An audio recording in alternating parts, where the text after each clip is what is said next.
Okay, good night now.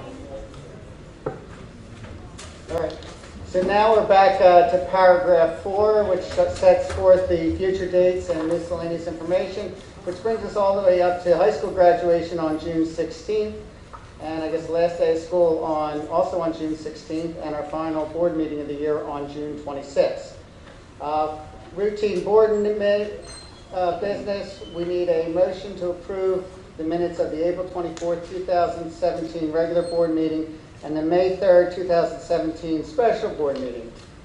So moved. All in favor? Okay.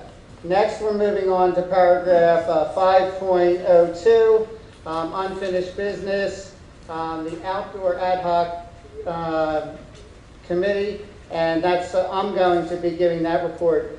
So I'll tell you what.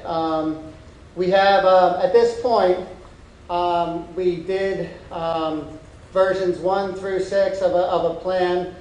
We actually got a 7th plan where we switched things up, where we were not going to move the wrestling room, the weightlifting room, leave that where it is, and move the STEAM lab outside. And with those changes, the average price came down from $374 down to $256.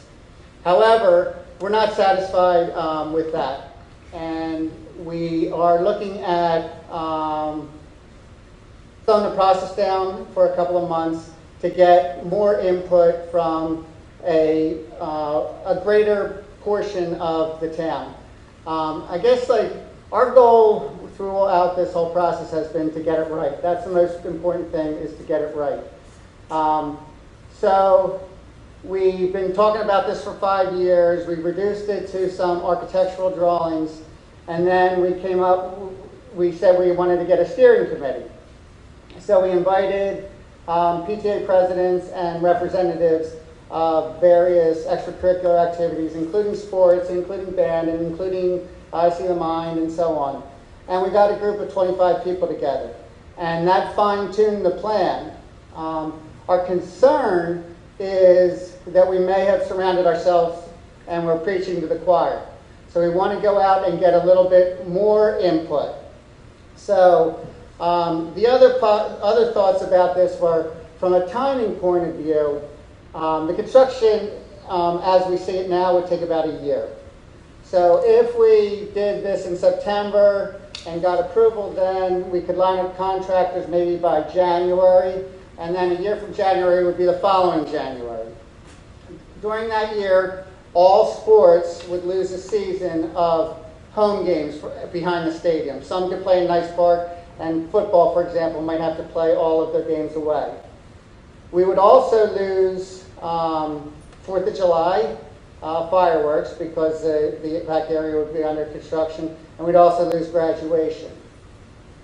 So now what we're thinking is that we're going to set a goal of having it go to vote during March of 2018. Under that approach, that would mean we get contractors lined up on June, and perhaps we could break ground on July 5th, right after the 4th of July fireworks, and then perhaps we could get our year and maybe do it in 11 and a half months or so, and have the ribbon cutting be the graduation of 2019, I guess. Again, all sports would be impacted by one season. There would be a mess for most of the year, for that whole year. But the teams, for example, let's say football, field hockey, and soccer, who are the fall sports, would, under either approach, it would be the fall of 19 that they would get to use them. So in the meantime, how do we want to gain, build a little more consensus? Our goal is to have, we were introduced by a resident of town, Rich Wilson, who has been trained in the art of hosting. And they have different ways of bringing people to consensus on things, or at least to get the best opinions put forth. And the objective of it is to raise the voices of the people who are the most quiet, and to dim the voices of the people who are most vocal. And how this might work, for example, might be that we set up a meeting and have like 64 people who are invited. And we might have 16